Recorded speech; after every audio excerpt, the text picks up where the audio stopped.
Hello and welcome to the RA Group webcast, where every Tuesday to Thursday at 3:30 p.m. we host a webcast where a panel of experts discuss a wide range of topics to help you survive and thrive during the lockdown.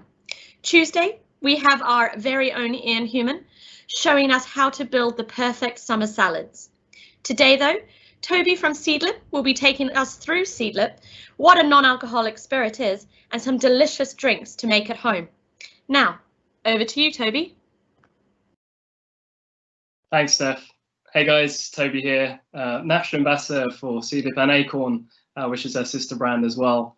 Just a bit about me before we go into the story of Seedlip and a bit about the drinks. My background, I've been in the drinks industry for about 6-7 years now, purely actually wine focused before, so a lot to do with finding and understanding the flavour of wine, how these work with food, and really seeing that enjoyment then throughout the on-trade and off-trade.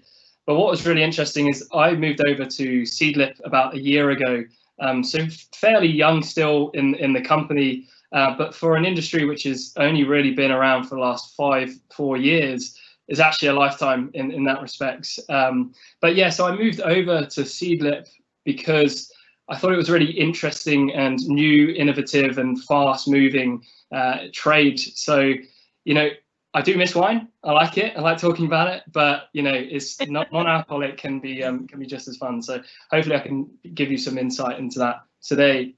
So what I'm really going to start to do is just give you an overview, hopefully, on what Seedlip is, and then I want to go back to a guy called Ben Branson, who was the founder of Seedlip, and just a bit about his story, and really where he came from on that.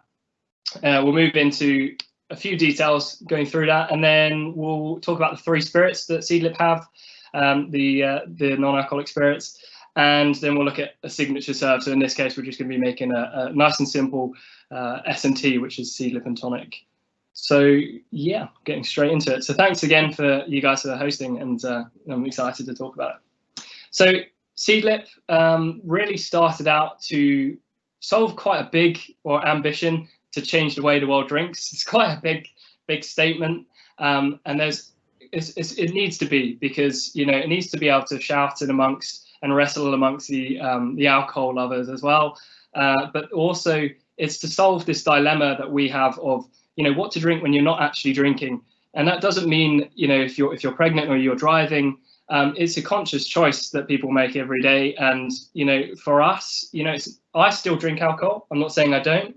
I very much love it. I love my wines, but it's really good to have that ability to be like, no, actually, I want to try something non-alcoholic, which is going down a route of still sharing that same ambition for flavour and enjoyment and bringing people together, but just without ABV.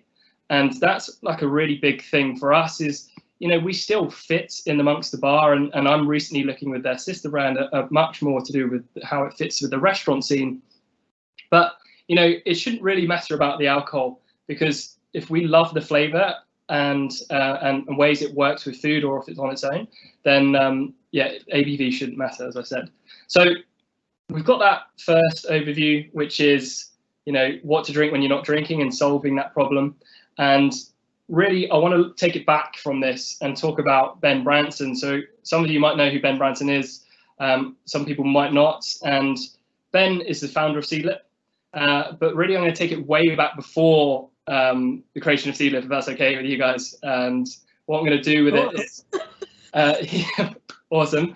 So basically, he goes into 2 different categories. Is the easiest way to explain this. So background to him, he's come from, you know, 320 years of farming background, pea farming in the UK. So there's this vast heritage that he's got down this agricultural insight in the UK, and he loves that route. But he wanted to make a difference somewhere else, not just down the agricultural route. Now, he loves design, and his father has a design agency, which is Pearl Fisher, which actually designed the bottles for Seedlip and Acorn.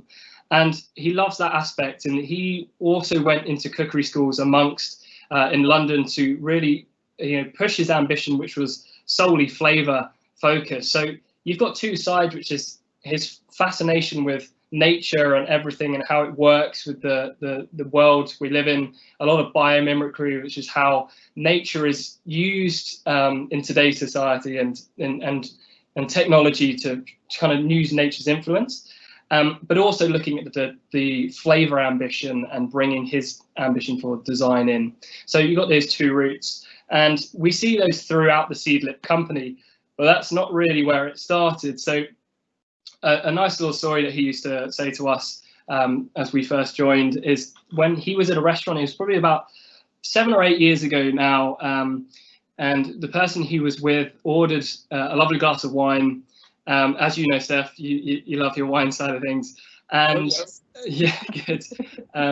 And so the person he was with ordered a lovely glass of wine, and it paired perfectly with the food that she was having. And Ben doesn't drink; he hasn't done for the past 15 or so years, and he asked the bartenders if he could have a non-alcoholic drink along with his food. And what came out is what many of us have witnessed and maybe have been part of. Which is just a really sugary, fruit-led drink. There's probably a pineapple sticking out the top of it. Great for the beach and the sun, but maybe not so much for the restaurant scene. And he felt fairly neglected in that respect. It was quite a childish kind of look on it. You might feel like you're not quite able to sit amongst people who are drinking these adult drinks, if you want to call them that. And so that's what we as a company call mocktails.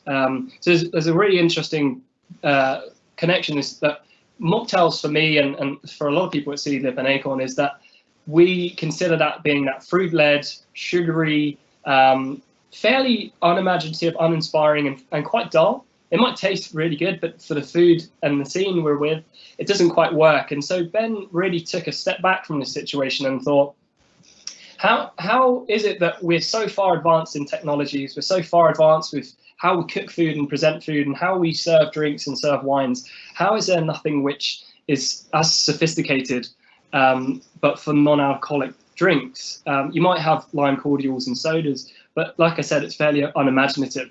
So this really got him thinking, why isn't there anything out there? And there should be. So tying back to what we believe is, what to drink when you're not drinking.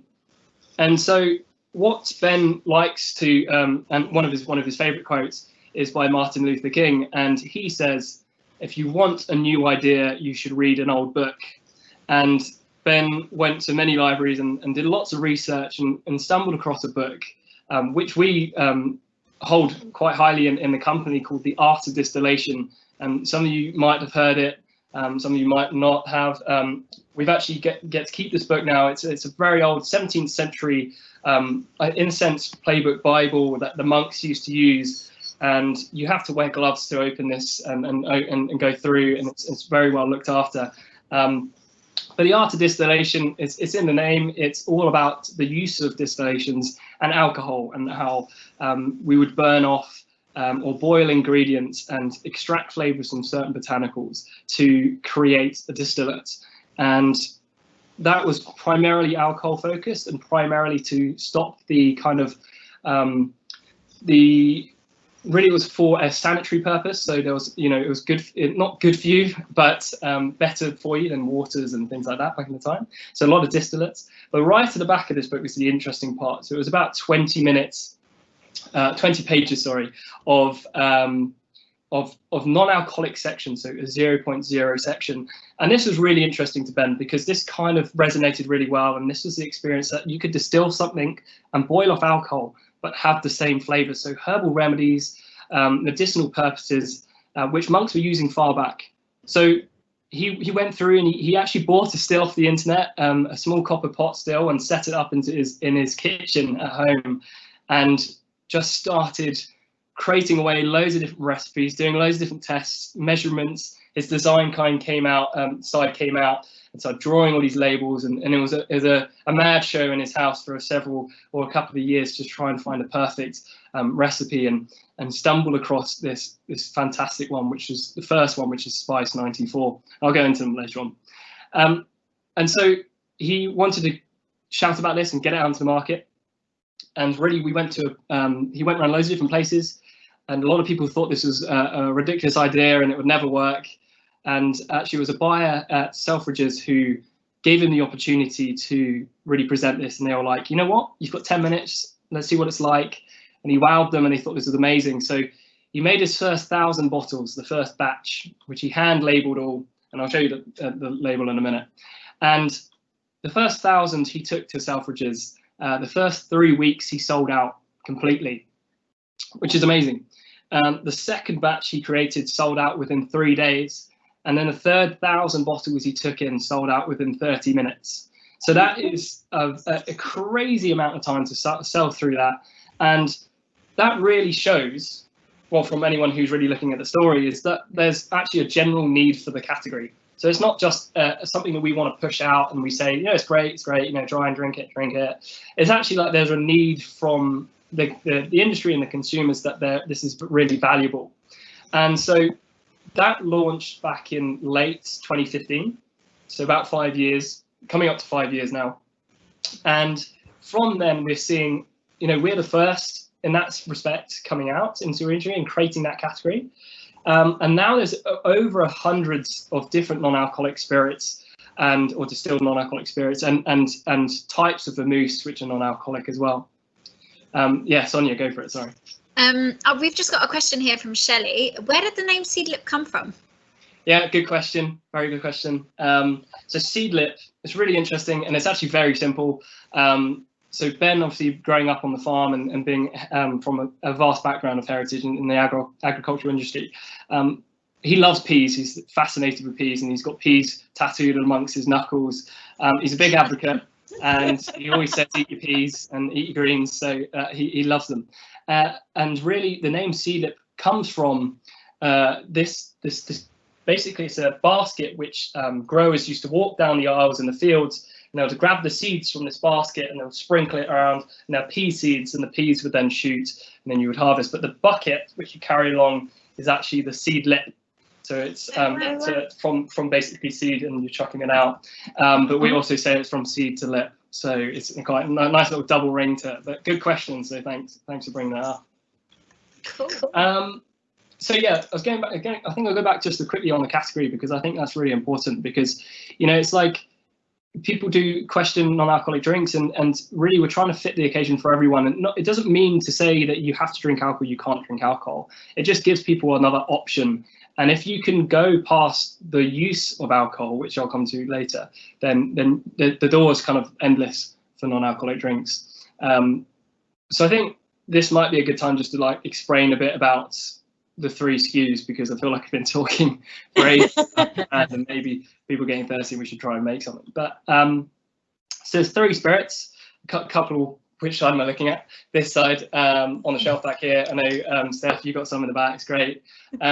So I'm actually going to be making Grow 42 today, but I'll talk about it in a minute. So the first one which came out was called Spice 94.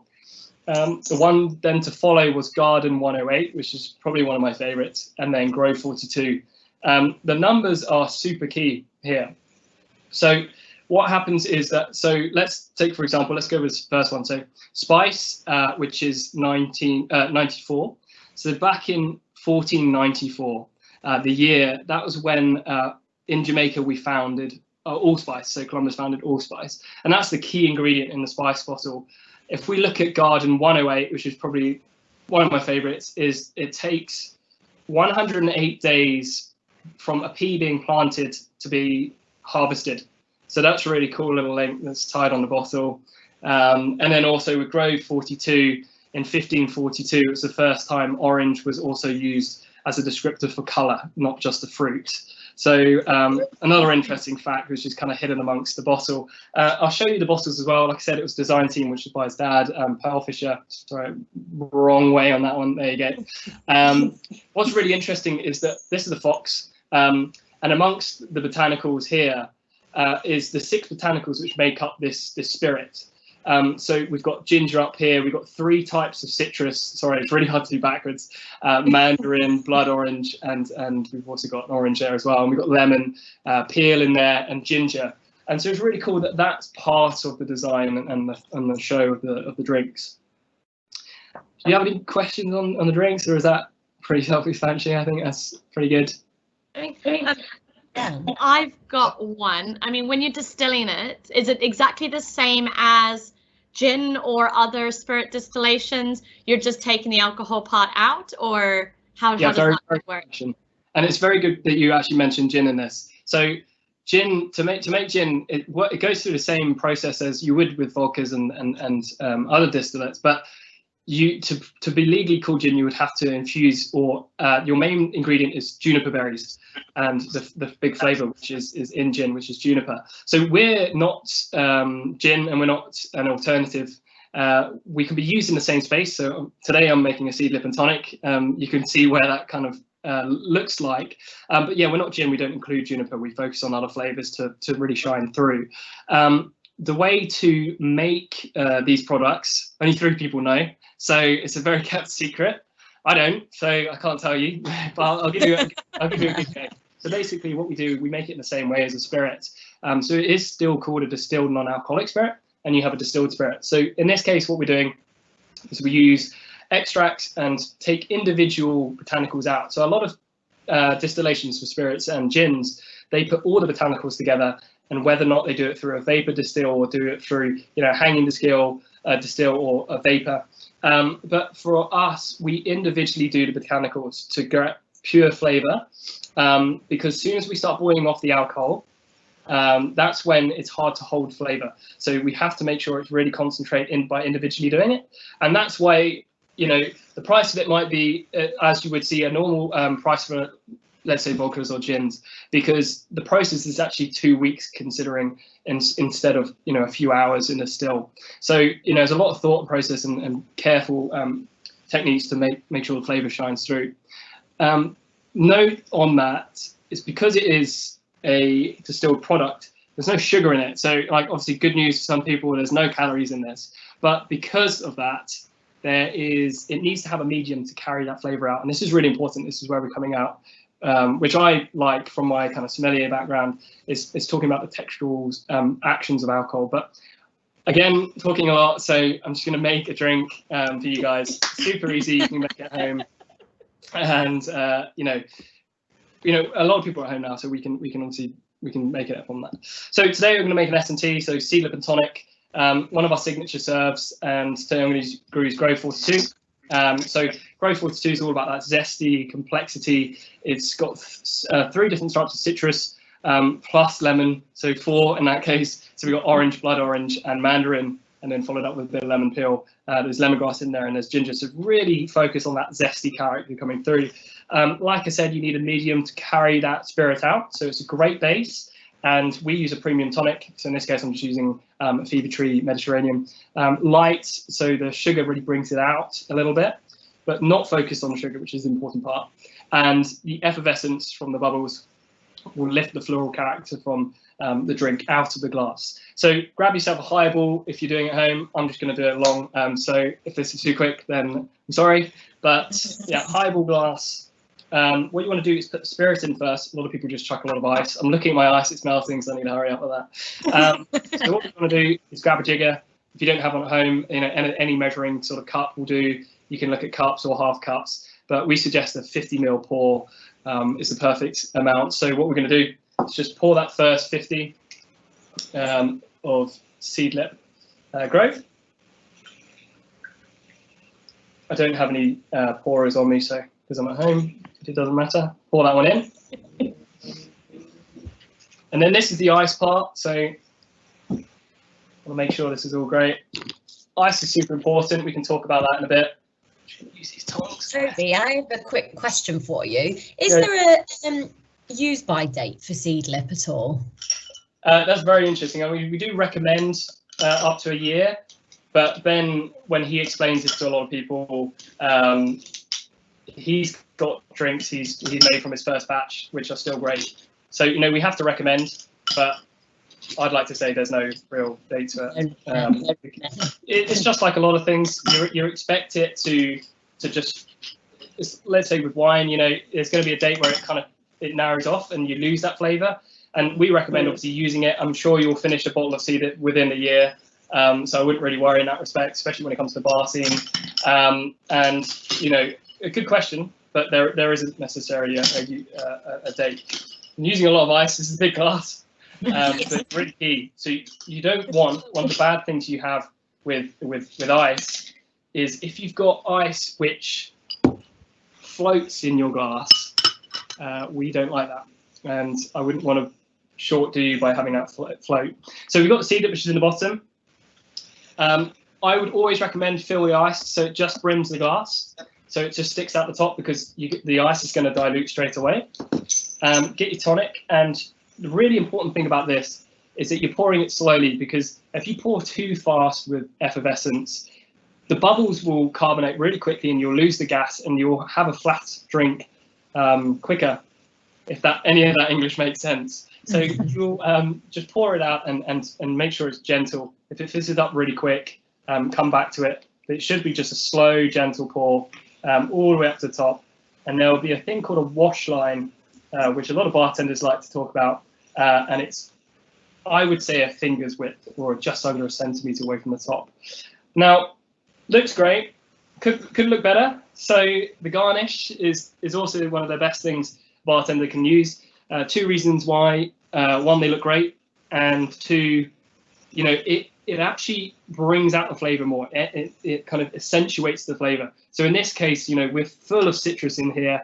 So why not put it with a nice little garnish? And I'll pre-cut this. Just peel the orange. We like to cut it into a good style. And this is like a fun little trick to do at home.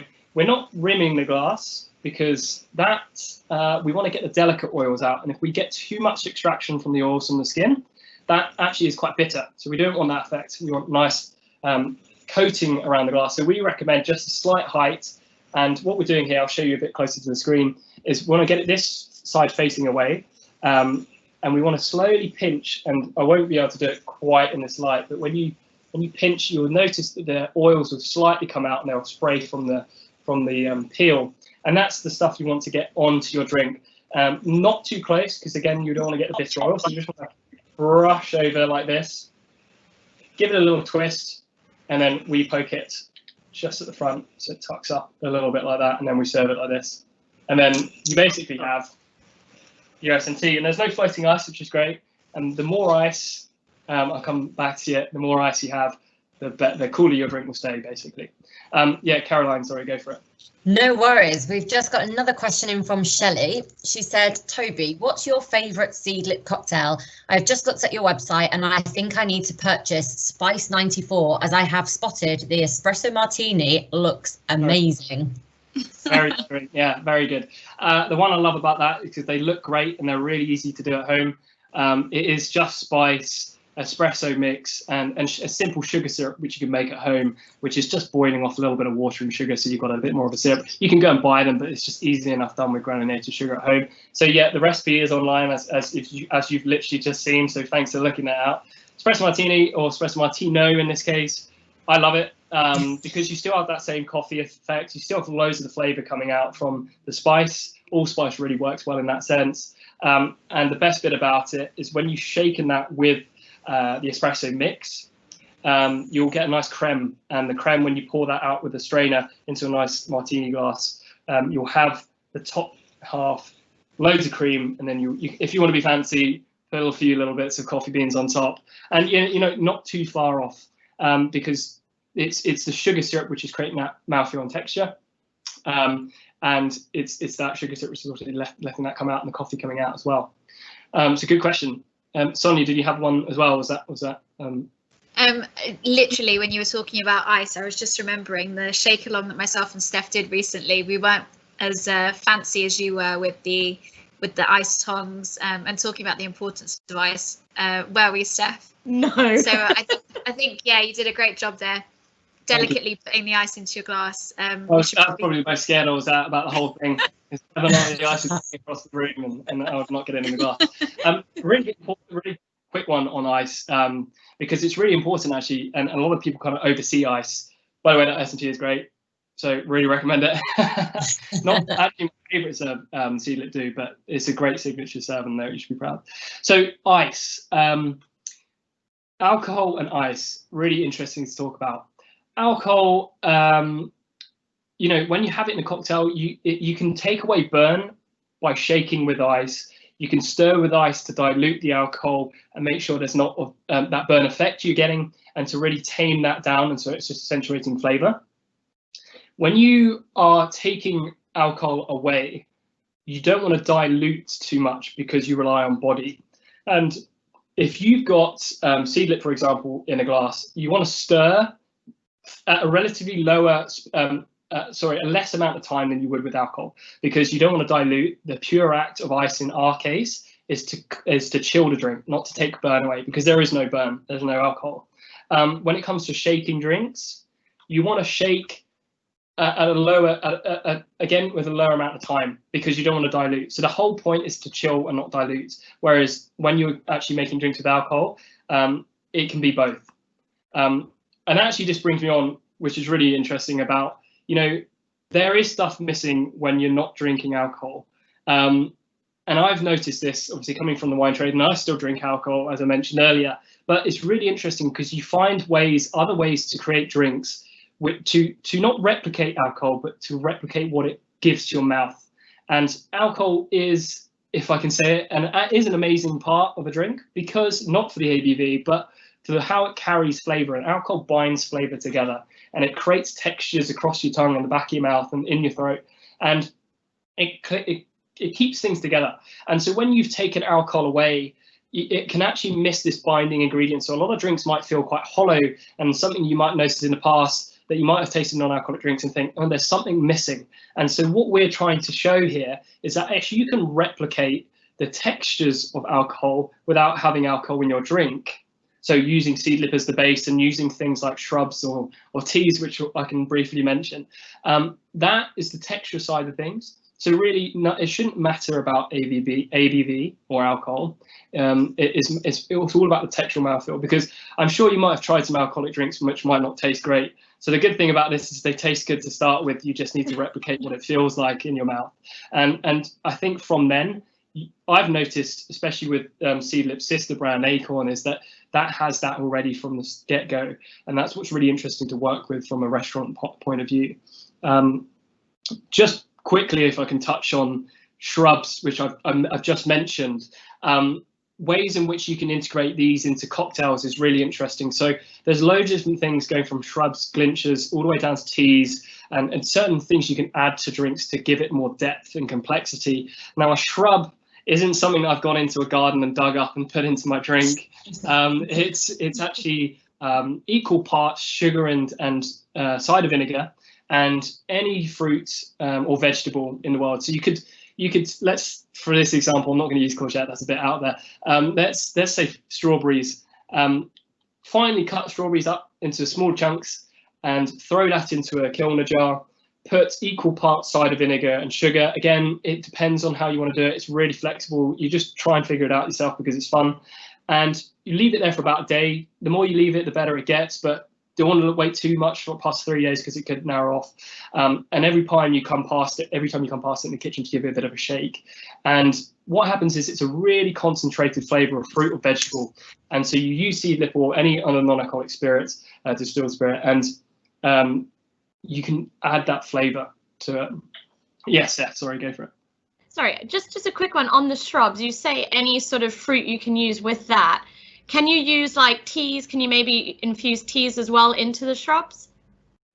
So shrubs are really just the pure ingredient, which is mixed with vinegars. Teas are a separate thing on their own, which is great. So there's a really good serve. We use cold brew teas. So if you can even just infuse with cold water chamomile tea bags overnight, that has tannic structure and the tannins. Again, I could go on for hours about talking about tannins, as probably you could as well, Steph, coming from the wine industry. But it's that layer of cloudiness if you've left your tea bag in there too long, and it's that cloudy mouthfeel texture. Yeah, Sonia, sorry, great. I was just going to say, rooibos tea is absolutely stunning to do that if you do a cold infusion overnight. Steph will know because we've been coming up with loads of different infusion recipes, but that one in particular has a really beautiful mouthfeel when you infuse it cold and just leave it for that little bit longer. That can really help with body as well. Yeah, I mean, that's a great suggestion. And I think with cold brew, as you might have known from other things, is that it doesn't impart too much of that bitter character or flavour. Because you're slowly extracting oils and the tannin, you can really work around it, and it really works well in certain ingredients and cocktails. So I would really recommend that. Use the base, find whatever you like the most, and then infuse it with a tea, and you have that mouthfeel texture as we've just talked about, but it tastes delicious. And a cold brew chamomile with maybe acorn dry or garden 108 here in the sun is actually pretty good. I'm not gonna lie, yeah, it's pretty good. Sounds good. Delish. I know I've just got one last question. I know we're on the nose at 4 o'clock, but yeah. Where do you see this this trend going? Do you think it's hit the peak, or do you think it's going to go a bit further, sort of the low ABV, no ABV trend? Yeah, good question. So this is what I'm working on at the moment, and we're not, because Seedlip kind of started out at the front, and we've got a good position within the world of drinks. We want to kind of use that kind of position to really educate on trade, not just our brand. And we don't want to talk all about us. We want to actually just incite people on where non-alcoholic drinks in the category is going, and just offer insight in that respect. And it's a good question because non-alcoholic drinks compared to the alcohol industry is very small. A non-alcoholic industry, as we see, has only been around for the last 4.5 up to 5 years, and we still consider us at really very much at the growth stage. And when we look at it in terms of drinks, there's a growth or initial start of brands, and then it goes into a really long maturing phase or steady phase and a maturing phase, and there's a decline. But we don't see decline with industry of alcohol, forever really. We haven't seen a drop off, and the addition for the NA category is just adding to that industry. So we're very much at that growth curve.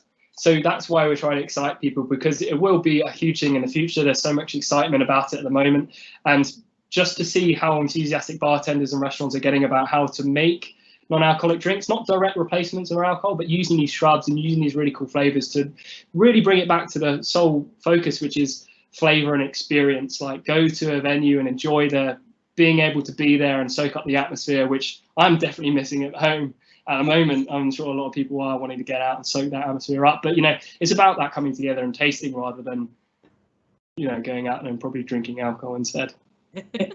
Yeah, good question. Amazing. Thank you so much. I think that's everything we have time for this afternoon. So thank you so much, Toby. I can't wait to make some Seedlip cocktails at the weekend. I believe it's going to be very sunny on Saturdays, so that's going to be a good one. We do hope you will join us for our summer salad masterclass on Tuesday. Meanwhile, for more information about our program of discussions, please go to RA Group website at www.ragroup.co.uk/news to download the broadcast links. Meanwhile, if you have any questions or suggestions about how you can get involved, please email gavin.goody@ragroup.co.uk. Otherwise, thank you for joining us today. Have a fantastic afternoon, and we'll see you on Tuesday. Same time, same place.